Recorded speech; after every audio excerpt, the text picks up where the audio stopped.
자, 여호와의 손이 짧으냐? 여호와의 손이 짧으냐라는 제목으로 오늘 말씀의 은혜를 나누도록 하겠습니다. 자, 오늘 이제 본문의 이제 배경은 이스라엘 백성들의 출애굽과 관련해서 출애굽 2년 2월 20일을 배경으로 하고 있어요. 자, 이스라엘 백성들이 하나님의 전적인 은혜로 이제 출애굽을 한 지 1년이 조금 지난 그런 때였습니다. 그동안 쭉 이제 상황들 보시면 잘 아시겠지만 이스라엘 백성들은 하나님의 수많은 은혜 속에서 살아왔어요. 자, 오늘 이제 본문까지 출애굽 여정을 한번 제가 정리를 좀 해드려 볼게요. 자, 여기가 이제 전부 이집트, 애굽이에요. 그리고 이제 출애굽 시작은 이제 여기서 이렇게 시작을 하고요. 여기 전체가 이제 시나이 반도. 그다음에 이제 가나안 땅은 이제 여기예요. 자, 이제 이 라암셋 여기서부터 이제 출발을 하는데 그 전에 하나님께서 10가지 재앙을 통해서 정말 하나님이 살아계시고 하나님이 이스라엘 너희 백성들과 분명히 함께 하시고 능력으로 권능으로 너희들을 붙잡아 주신다. 분명히 이때부터 역사하시고 보여주셨어요.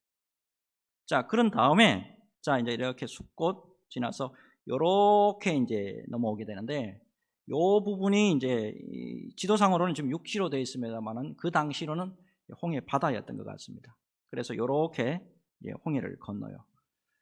이 홍해를 건너는 것도 이 인간이 생각할 때는 상상을 초월하는 거죠. 바다가 갈라진다는 거 이거는 뭐 상상을 초월하는 거예요. 이거를 적어도 150만 명에서 200만 명한테 다 보여줬단 말이에요. 한두 사람에게 보여준 게 아니고 전체가 다 보도록, 다 경험하도록 홍해를 갈라주시는 역사를 하셨어요. 자, 그 다음에 이제 도착하는 곳이 마라예요, 마라. 자, 쓴물이 단물로 바뀌는 곳이 여기예요. 자, 그 다음에 이제 요 엘림을 지나서 신광야에 넣어요. 신광야. 여기가 이제 그 유명한 만나를 내려주시는 기적을 베푸시죠. 자, 이제 요거를 지나가지고 다시 이제 르비딤에 도착하게 됩니다. 르비딤. 자, 르비딤은 뭐 잘 아시죠? 이게 마실 물이 없었잖아요. 마실 물이 없었을 때 하나님이 반석을 명하도록 하셔가지고 반석에서 뭐 샘물이 강물처럼 솟아나도록 그거 다 하나님이 강력한 능력으로 다 목격하도록 그것도 역사를 해주셨어요. 자, 이렇게 자, 이 라암셋에서부터 시작해서 쭉 해서 3개월 걸립니다. 3개월 걸려서 어디에 도착하냐면 이 시내산 근방, 이 시내 광야에 도착하게 돼요. 자, 이 시내 광야에 도착해서 이제 그 유명한 십계명과 율법을 받게 되죠. 자, 근데 이 시내 광야에서 이제 이스라엘 백성들이 얼마를 보내게 됐냐면 11개월을 보내요. 자, 민수기서를 앞에부터 이렇게 쭉 이제 읽어보면 자, 이곳에서 근 1년간 계속해서 하나님으로부터 말씀 교육을 받아요. 그것도 집중적으로. 한 곳에 전체적으로 다 백성들 다 모아놓고 하나님의 말씀을 근 1년 동안에 집중적으로 교육을 받도록 해요. 자, 이 시내산에서 충만한 하나님의 말씀의 은혜를 받고 난 다음에 다시 이스라엘 백성들이 가나안 땅으로 향해서 이제 출발하게 되는데 사흘이 지나서 도착하는 곳이 요 다베라라는 곳이에요. 다베라. 요 다베라. 오늘 본문의 배경이 되는 것이 요 다베라. 그리고 여기 같이 이제 묶어서 기브롯 핫다와라는 것이 있는데 여기에 이제 도착하게 돼요. 자, 이제 문제는 여기서 애석하게도 이스라엘 백성들의 불신의 모습이 나타나요. 자, 여기서부터 오늘 말씀 보시면 다베라에서 백성이 막 악한 말로 원망합니다. 여러분, 출애굽 전부터 시작해서 하나님의 놀라운 은혜를 경험했잖아요. 이건 기적도 이런 기적이 없어요. 엄청난 기적을 경험했고 또요 1년간 하나님의 말씀의 은혜를 받았단 말이야. 말씀 그 말씀의 은혜를 받았어요. 근데 이제 본격적으로 뭐가 시작되느냐면 이 광야의 고통이 시작되는 거예요. 광야의 어려움이 시작이 되고 예수 믿고 난 다음에 어려움이 시작된단 말입니다. 이렇게 되니까 그동안에 받았던 은혜, 그동안에 말씀 들었던 은혜, 한꺼번에 다 그냥 무너져 버려요. 자, 오늘 이제 본문 바로 앞에 11장 1절을 보시면요, 하나님이 심판을 하시는데 어떻게 심판하냐면 이스라엘 진영의 맨 끝부분이요, 이스라엘 진영의 맨 끝부분에 불을 막 보내가지고 불로 싸질러 버려요. 경고를 보내는 거예요. 어디 이렇게 배은망덕할 수 있느냐고. 자, 그러면 이쯤 되면 이스라엘 백성들이 정신 차려야 될 거 아니에요. 근데 정신 못 차리고 다베라 사건이 있은 직후에 또 무슨 일이 벌어지냐면 이 만나 있잖아요. 매일 먹는 이 만나에 대해서 탐욕이 생기고 불평이 또 생겨서 이스라엘 진영이 또 시끄럽습니다. 11장 4절을 보면 그들 중에 섞여 사는 다른 인종들이 탐욕을 품으며 이스라엘 자손도 다시 울며 이르되 누가 우리에게 고기를 주어 먹게 하랴. 애굽에 있을 때는 생선도 먹었고 파도 먹었고 부추도 먹었고 마늘도 먹었는데 이 만나 때문에 못 살겠다고. 여러분, 광야라고 하는 그 고난과 어려움과 고통 앞에서 차라리 그때가 좋았는데 이러고 앉았다고요. 여러분, 고통과 고난이 왔을 때 믿음이 와르르 쏟아지는 사람이 있는가 하면 하나님의 은혜를 기억하고 반듯하게 새롭게 세워지는 사람이 있어요. 자, 여러분, 이제 오늘 이 말씀은 보니까요, 본문 말씀 보니까 이 이스라엘 백성들이 원망과 불평이 이게 최고조로 지금 올라 있을 때 이때예요. 자, 근데 이제 문제가요, 더 문제가 되는 건 뭐냐면 이스라엘 백성들의 원망과 불평이 이게 바이러스처럼 어떻게 또 퍼져가느냐면 지도자인 모세까지 번지게 됩니다. 자, 모세의 모습 한번 볼게요. 우선에 10절 말씀 볼게요. 10절 말씀 보면 백성의 온 종족들이 각기 자기 장막문에서 우는 것을 모세가 들으니라. 이러므로 여호와의 진노가 심히 크고 모세도 기뻐하지 아니하여. 자, 백성의 온 종족들이 그랬죠. 이스라엘 백성들의 공개적이고도 대규모적인 저항의 모습이에요. 더는 못 살겠다고. 이제 1년이 넘는 동안에 수많은 하나님의 은혜에도 불구하고 지금 좀 불편하다고, 지금 좀 어렵다고, 그동안에 막 모든 것 다 잊어버리고 원망과 불평을 공개적으로 대규모적으로 쏟아내고 있어요. 자, 이게 모세가요, 모세가 지도자잖아요. 근데 이런 불평과 원망에 눌려버려요. 또 사명의 중압감에 이거를 이기지 못하고 지도자 모세가 무너집니다. 자, 어떻게 무너지는가 한번 봅시다. 11절 12절 잘 보십시오. 모세가 여호와께 여짜오되 어찌하여 주께서 종을 괴롭게 하시나이까? 어찌하여 내게 주의 목전에서 은혜를 입게 아니하시고 모든 백성을 내게 맡기사 내가 그 짐을 지게 하시나이까? 이 모든 백성을 내가 베었나이까? 내가 그들을 낳았습니까? 어찌 주께서 내게 양육하는 아버지가 젖먹는 아이를 품듯이 그들을 품에 품고 주께서 그들의 열조에게 맹세하신 땅으로 가라 하시나이까? 이 불평도 보통 불평 아니죠. 예? 밑바닥에서부터 완전히 막 끌어오는 그런 적나라한 불평이에요. 이게 어떤 불평이냐면 쉽게 이야기하면 모세 자신에게만 백성들의 모든 문제와 짐을 다 짊어지도록 하나님이 만드셨다는 거예요. 너무 힘드니까. 믿음의 바닥을 드러내는 모세의 모습이에요. 자, 근데 여러분, 사실 출애굽에서 지금까지 모세가 하나님의 심부름 하느라고 고생은 좀 했어요. 힘든 건 사실이에요. 그런데 이스라엘 백성들을 실질적으로 인도하시고 그들에게 닥친 모든 문제들을 다 해결해 주신 분은 모세가 아니에요. 이게 하나님이란 말이에요. 하나님. 홍해에 도달했을 때 백성들이 뭐라 그래요? 어디 우리가 애굽에 매장지가 없어가지고 이곳까지 우리를 인도했냐고. 백성들이 불평하잖아요. 이때 홍해를 완전히 갈라지게 하심으로써 모든 문제를 다 해결해 주시는 분은 하나님이에요. 밤새껏 하나님이 주무시지도 아니하시고 졸지도 아니하시고 동풍을 불게 해서 바닷물 다 물러나게 하고, 모세가 한 건 뭐예요? 성경 잘 읽어보면 손을 내밀으라 가니까 손 내민 거 이거밖에 없다고. 다 하나님이 해결해 주셨고 다 하나님이 하셨어요. 하나님의 심부름꾼으로서 수고가 있기는 했지만 결국엔 모든 것이 다 하나님이 하신 거란 말이에요. 근데 모세가 지금 착각하잖아요. 자기가 여태까지 모든 거 다 한 줄 알아요. 이런 모습을 보면서 우리가 깨달아야죠. 여러분, 교회에서 우리가 사역을 감당하고 또요 직분을 감당하고 또 사명을 감당할 때 모두가 하나님이 하시는 거예요. 모두가 하나님이 은혜를 주셨고 하나님이 도와주셨고 하나님이 함께 해주셔서 우리가 감당할 수 있었던 거예요. 우리는 심부름꾼들일 뿐이에요. 여러분 기억하시고, 광야와 같은 믿음의 길입니다. 이 믿음의 길이라는 것은 광야의 길 가는 거하고 똑같아요.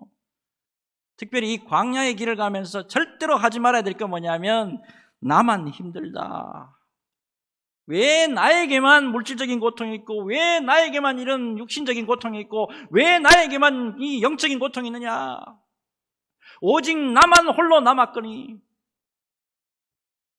이게 엘리야 불평증후군 아닙니까? 이거 떨쳐버리고 오직 하나님이 하셨습니다. 오직 하나님이 도와주셨습니다. 하나님이 임마누엘 되어주셨습니다. 이 고백으로 믿음에서 떨어지지 않는 저와 여러분 되시기를 예수님의 이름으로 축복합니다. 자, 그 다음에 모세의 불평이요, 단순히 여기만 머물지 않아요. 자, 13절하고 14절 볼게요. 자, 보세요. 이 모든 백성에게 줄 고기를 내가 어디서 얻으리까? 그들이 나를 향하여 울며 이르되 우리에게 고기를 주어 먹게 하라 하온즉 책임이 심히 중하여 나 혼자는 이 모든 백성을 감당할 수 없나이다. 저는 백성들이 요구하는 고기를 먹일 능력이 없습니다. 모세 보고 먹이라 그랬나? 하나님이 모세 보고 그랬나요? 나 혼자 이 모든 것을 어찌 감당할 수 있습니까? 모세 보고 다 감당하라 그랬어요? 이게 보통 착각이 아니에요. 이것도 다 하나님이 하신 일이고 앞으로 또 하실 일이에요. 근데 착각하고 있단 말이에요. 인간 모세가 한 것이 아니었습니다. 또한 혼자가 아니었죠. 하나님이 이때까지 계속 함께 해 주셨잖아요. 무엇보다도 여러분, 홍해를 가르시고 반석에서 생수가 나게 하시고 만나를 매일 하루도 빠짐없이 보내주셨던 그 하나님이 고기도 안 주시겠느냐? 이 믿음 없는 자야. 여러분, 하나님은 우리 인간의 능력의 이 범주 안에 그게 머무시는 한계가 있는 그런 분이 아니에요. 여러분, 우리 생각으로 하나님의 능력을 제한하는 그런 어리석은 불신의 모습은 없어야 될 줄로 믿습니다. 자, 그 다음에 모세의 불신앙이요, 어디까지 가나 한번 봅시다. 이 바닥을 쳐도 여기까지 갑니다. 15절을 보세요.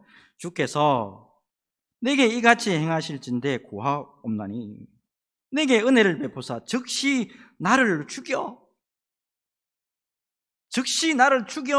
내가 고난당함을 내가 보지 않게 하옵소서. 죽여주십시오. 구약에 있어서 최고의 하나님의 종입니다. 구약에 있어서 모세 위에 올라갈 사람이 있을까요? 최고의 종인데, 이게 여러분 모든 것을 하나님이 하신다 이 생각이 아니고 자신이 한다고, 내가 한다라고 착각하게 되니까 믿음에 있어서 제일 밑바닥으로 떨어져 버려요. 자, 여기까지가 이제 모세가 지금 쓰러져가는 그런 모습을 우리가 봤어요. 자, 그러면 여러분 이제 좀 더 근본적인 문제를 여러분 짚어보셔야 돼요. 모세가 지금 왜 이렇게 된 거예요?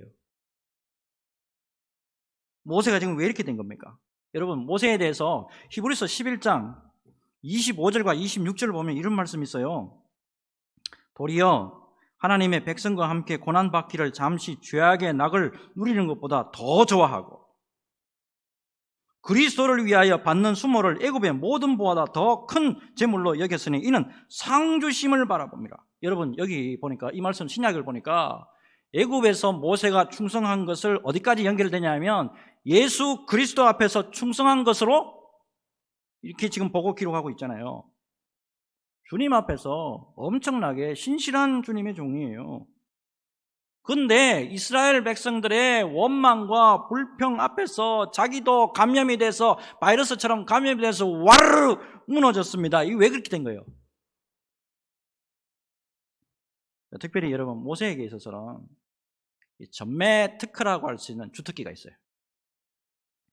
자, 모세에 있어서 주특기 민수기 12장 3절이죠. 민수기 12장 3절 보면 어떻게 되어 있습니까? 이 사람 모세는 온유함이 지면의 모든 사람보다 더하더라 그랬죠. 옛날 성경 어떻게 되어 있죠? 이 사람 모세는 온유함이 지면의 모든 사람보다 승하더라 그랬어요. 승하더라. 모세 하면 온유함이에요. 금방 화 안 낸다고. 자, 또 하나 더 있어요. 자, 또 하나 더 있는데 민수기 14장 보면 이런 말씀 나오죠. 이 가데스 바네아에서 이제 12 정탐꾼을 가나안 땅으로 보냈다가 보고받는 장면이 나오잖아요. 자, 이때 10명의 정탐꾼으로부터 그 땅을 악평하는 보고를 받고 난 다음에 온 이스라엘 백성들이 또 들고 일어납니다. 한단 소리가 애굽으로 돌아가재요. 데모가 막 일어납니다. 시험자는 우리에게 한 지휘관을 세우고 애굽으로 그냥 돌아가자고. 이거 한두 명이 그런 게 아니고 온 이스라엘이 지금 이루고 있다고요. 자, 이때 모세의 모습이요. 자, 민수기 14장 5절에 모세와 아론이 이스라엘 자손의 온 회중 앞에서 엎드린지라.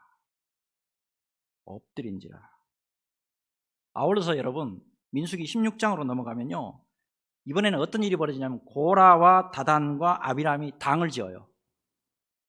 당을 지어가지고 모세에게 정면으로 도전합니다. 이건 그냥 보통 이렇게 대적하는 정도가 아니고 이때는 쿠데타예요. 완전히 막 지금 뒤집어 엎어보려고 그래요. 자, 이때 모세의 모습이요. 민수기 16장 4절에 모세가 듣고 엎드렸다가. 엎드렸다는 게 뭡니까? 엎드렸다는 게 뭐예요? 이거 기도했다는 거예요. 기도했다는 거. 이런 모세였어요. 어떤 일이 벌어져도 온유했습니다. 어떤 일이 벌어져도 하나님 앞에 엎드리는 기도했습니다. 그런데 지금 이런 모습이 오늘 본문에 보여요? 안 보여요? 안 보인단 말입니다. 아무리 구약의 최고의 선지자라 할지라도 하나님 앞에 엎드리는 기도가 없으면 속수무책으로 무너질 수밖에 없고 신앙의 밑바닥을 다 드러낼 수밖에 없다는 걸 알 수 있어요. 최근에 여러분 잘 아시는 것처럼 미국에 대통령 선거가 있어서 전 세계가 초미에 관심을 보이고 있죠. 바이든이 일단 되는 걸로 결정이 났더라고요, 보니까. 자, 이와 관련해서 2003년도에 나온 책이에요. 정광 목사님이 쓰신 책인데, 백악관을 기도실로 만든 대통령 링컨. 많이 알려진 책인데 이미 저는 읽었었는데 이번에 대통령 선거하는 거 보면서 한번 우연찮게 이렇게 한번 쭉 한번 읽어봤어요. 자, 이 링컨은요, 지금의 이 트럼프, 이 45대째까지 내려온 대통령이거든요. 이 전체 미국 대통령 가운데 가장 위대한 대통령으로 뽑혀요. 근데 왜 이 사람이 이렇게 될 수밖에 없느냐? 그가 바로 기도하는 대통령이었다는데 이 일을 제기하는 사람은 거의 없습니다. 링컨 대통령이 기도하는 대통령이었다는 것은 미국 사람이면 그거 다 인정하는 거예요. 링컨이 그 노예 해방 문제로 남북 전쟁 가운데 있을 때 생명처럼 붙던 말씀이 있어요. 여러분, 정말 하나님 앞에 아름답게 쓰임 받았던 사람은 달라요. 제일 먼저 붙던 말씀이 있어요. 잠언 21장 30절에서 31절이에요. 잘 보세요. 지혜로도 못하고 명철로도 못하고 모략으로도 여호와를 당하지 못하느니라. 싸울 날을 위하여 마병을 예비하거니와 이김은 여호와께 있느니라. 이김은 여호와께 있느니라. 철저하게 하나님 의지하는 대통령이에요. 남북 전쟁이 치열하게 계속되던 어느 날에 그 유명한 인기 배우 제임스 머독이라는 사람이 링컨의 초청으로 백악관에 머물게 됐다 그래요. 자, 머독은 링컨과 함께 이제 저녁 식사를 하고 전쟁에 대해서 이런저런 이야기를 하다가 밤늦게 잠자리에 들게 됩니다. 자, 그날따라 이 포성이 너무 가까이 들리고 이래가지고 머독이 잠을 막 설쳤대요. 그리고 이른 새벽에 어디선가 들려오는 신음하는 듯한 소리 때문에 더 이상 잠자리에 누워 있을 수가 없었다고 해요. 그 신음 소리는 대통령 집무실에서 나는 소리였는데 무심코 소리 나는 곳으로 따라가 봤다 해요. 놀랍게도 링컨이 무릎을 꿇고 주님 앞에 기도하고 있더래요. 여러분, 기도 내용을 한번 보세요. 사랑하는 하나님, 저는 부족한 종입니다. 모세하고 틀리죠?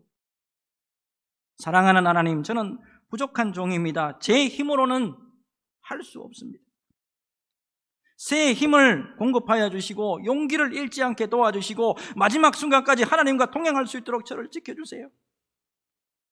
이 민족을 긍휼히 여겨주시고 하루빨리 전쟁이 마무리되어 통일된 나라를 이룰 수 있도록 도와주옵소서. 전쟁에서 죽어가는 젊은이들을 보호하여 주시옵소서. 끊임없이 대통령의 기도가 계속되더래요. 이 모습을 본 머독이 진심으로 대통령을 존경하게 됐고 그를 돕는 일에 기꺼이 앞장섰다는 일화가 있어요. 후에 남북전쟁이 북군의 승리로 끝나고 난 다음에 링컨이 이렇게 고백했습니다. 이 북군의 승리는 기도의 승리였습니다. 우리에게 남군의 로버트 리 장군 같은 명장이 없었으면 오히려 다행이었습니다. 왜냐하면 기도로 하나님을 더욱 의지할 수 있었기 때문입니다. 여러분, 예수 믿는 길은 광야의 길을 걷는 것과 동일합니다. 여러분, 여태까지 예수 믿어보니까 앞을 알 수 있어요, 없어요? 한치 앞을 알 수가 없죠. 예수 믿고 있어도 앞으로 어떤 일이 벌어질지 아무도 몰라요. 결국에 이 믿음의 길 가운데서 여러분, 이 기도 없이는 모든 것이 무너져 내릴 수밖에 없다는 것, 이거를 깊이 있게 깨닫게 됩니다. 여러분, 예수 그리스도 앞에 기도하는 자리로 그래서 나오셔야 되는 거예요. 여러분, 우리 주님에게만 능력이 있습니다. 특별히 우리 주님만 환난 날에 큰 도움이십니다. 여러분, 이 믿음으로 기도의 자리에서 승리하는 저와 여러분 되시기를 주 예수님의 이름으로 축복합니다. 자, 이제 마지막이요. 이 두 사건이 있었는데 이거 하나님이요 다 해결해 주십니다. 다 해결해 주셔요. 모세가 뭐라 그러죠? 저 혼자인데요, 저 혼자 이거 다 못하는데요. 그리고 보행자만 60만 명입니다. 애들까지 다 포함하면 150만 명에서 200만 명 되는데 저거 다 먹이려면 고기 어디서 가지고 옵니까? 생략이 돼 있어요. 그 뒤에 이게 무슨 말이 생략되어 있는 거예요? 안 되잖아요. 이거 안 될 거잖아요. 못할 거잖아요. 자, 이에 대해서 하나님의 말씀이죠. 23절 같이 읽읍시다. 보시고 23절 같이 읽겠습니다. 시작. 여호와께서 모세에게 이르시되 여호와의 손이 짧으냐? 내가 이제 내 말이 내게 응하는 여부를 보리라. 아멘. 여러분, 하나님이요 모세가 힘들어하는 거 모르실까요? 예? 우리가 힘들어하는 거 모르실까요? 이거 다 아신단 말이에요. 인생의 부족함과 원하시는 거 모르시겠어요? 여러분 다 아십니다. 그래서 여러분 17절 보니까 어때요? 혼자라고? 장로 70명 보내줄게. 장로 70명 보내줄 테니까 같이 일하라고. 하나님 사람 붙여주잖아요. 고기 냄새 나도록 내 줄게 내가. 이 가운데 이 광야 가운데 냄새 나도록 내가 하루 이틀도 아니고 한 달이 넘도록 막 질리도록 내 줄게. 하나님 그리 주셨잖아요. 분명히 말씀하시죠. 여호와의 손이 짧으냐. 여호와의 손이 짧으냐. 우리 믿음의 10년 가운데 강타하시는 하나님의 말씀이에요. 여러분 우리 하나님은 전지전능하신 분이에요. 불가능하신 분이 아니란 말입니다. 자, 여러분 최근에 이제 사건 우리 거의 1년 동안에 지금 우리 코로나 바이러스 때문에 힘든데 여기에 대해서 제가 말씀 좀 드릴게요. 여러분 작년 2019년부터 중국에서 시작된 코로나 바이러스로 인해서 전 세계가 이제 팬데믹으로 들어갔어요. 지금 뭐 다 어려움 당해요. 자, 이 팬데믹 현상을 놓고 많은 주장도 있고 예측도 있고 논쟁이 있었죠. 지금도 하고 있잖아요. 그래서 지금 뭐 종말이네라고 하는 사람도 있고요. 자, 특별히 이러한 팬데믹이 장기화되고 있는 상황에서 여러분 자칫 잘못하면 그래서 예배도 제대로 못 드리고 말씀도 제대로 못 보고 기도도 제대로 못하면 자칫 잘못하면 믿음에서 흔들릴 수 있습니다. 자, 무엇보다도 여러분 이러한 상황 속에서 우리 믿음의 사람들이 꼭 잊지 말아야 할 게 있어요. 여러분 이 팬데믹이 이게 오늘날에만 있는 게 아니에요. 팬데믹을 경험하는 것이 오늘날에만 인류가 경험한 게 오늘날만이 있는 게 아니라니까요. 인류 역사에 있어서 최초의 팬데믹 예수님 태어나기 전으로 돌아갑니다. 주전 430년 그리스 역사가 투키디데스에 의하면요 주전 430년에 아테네에서 역병이 발전해서 전 인구의 4분의 1이 죽습니다. 이게 역사에 기록된 최초의 팬데믹이에요. 이후에 이제 예수님 태어난 후 주후로 넘어옵니다. 1346년 1346년 패스트가 발생해서 2500만 명이 죽어요. 요즘에 뭐 몇십만 명이잖아요. 이 당시에 14세기입니다. 2500만 명. 1499년에서 1502년 사이에 독일의 라인란트와 슈바비아에서 인구 절반이 죽습니다. 이어서 루터의 종교개혁이 한창이던 1527년 경우에 비텐베르크의 패스트가 또 창궐해서 수많은 사람들이 감염되고 또 죽습니다. 이때 루터의 동생 하인츠와 바이트를 읽기도 해요. 여러분 이 팬데믹이 20세기에도 있었습니다. 1918년에 스페인 독감요 전 세계를 강타했습니다. 추정하는데 5천만 명 죽었을 거라고. 우리나라 전 인구 다 죽었을 거라고 추정합니다. 당시에 우리나라도 피해봤죠. 우리나라 그때 전체 인구가 1970만 명. 1970만 명 중에 절반이 감염됐대요. 얼마 죽었느냐? 14만 명 죽었어요. 이것뿐만 아니고 1968년에 홍콩 독감, 가까이 2009년도에 인플루엔자 A 팬데믹이 있었어요. 여러분 무엇보다도 중요한 것은 이런 팬데믹 현상이 있을 때 우리 주 예수 그리스도의 피값으로 세워진 이 교회가 어떠했느냐. 교회도 피해도 보고 뭐 세상 사람들이 겪었던 것처럼 고난과 어려움 당했어요. 하지만 여러분 절대 우리 주님이 세우신 교회 넘어지지 않았습니다. 여러분 오늘까지 우리 주님이 은혜로 굳건하게 지금 세워주시고 있잖아요. 여호와의 손이 짧다고요? 여호와의 손이 짧지 않습니다. 여러분 하나님의 독생자 예수 그리스도의 피로 세우신 교회는 절대로 넘어지지 않았고 오늘날에도 굳건하게 서 있고 예수님이 다시 오실 때까지 변함없이 굳게 서 있을 줄로 믿습니다. 왜요? 하나님의 능력의 손으로 우리 교회와 성도들을 붙들어 주시기 때문인 줄로 믿습니다. 자, 그렇기 때문에 여러분 로마서 8장 로마서 8장 31절에서 37절 로마서 8장 31절에서 37절 우리 같이 한번 읽으시고 믿음으로 받으시기 바랍니다. 같이 읽겠습니다. 시작. 그런즉 이 일에 대하여 우리가 무슨 말 하리요? 만일 하나님이 우리를 위하시면 누가 우리를 대적하리요? 자기 아들을 아끼지 아니하시고 우리 모든 사람을 위하여 내주시니가 어찌 그 아들과 함께 모든 것을 우리에게 주시지 아니하겠느냐? 누가 능히 하나님께서 택하신 자들을 고발하리요? 의롭다 하시는 이는 하나님이시니 누가 정죄하리요? 죽으실 뿐 아니라 다시 살아나신 이는 그리스도 예수시니 그는 하나님 우편에 계신 자요 우리를 위하여 간구하시는 자시니라. 누가 우리를 그리스도의 사랑에서 끊으리요? 환난이나 공고나 박해나 기근이나 적신이나 위험이나 가리랴.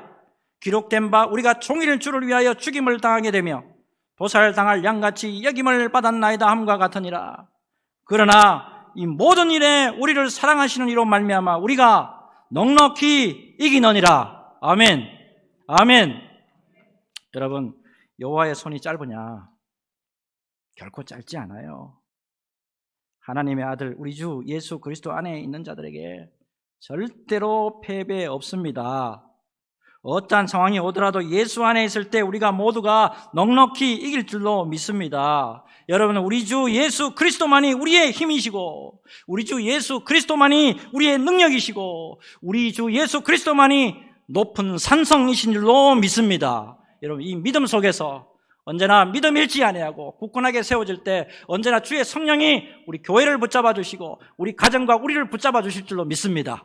이 믿음으로 승리하시기를 주 예수님의 이름으로 축복합니다. 기도합니다.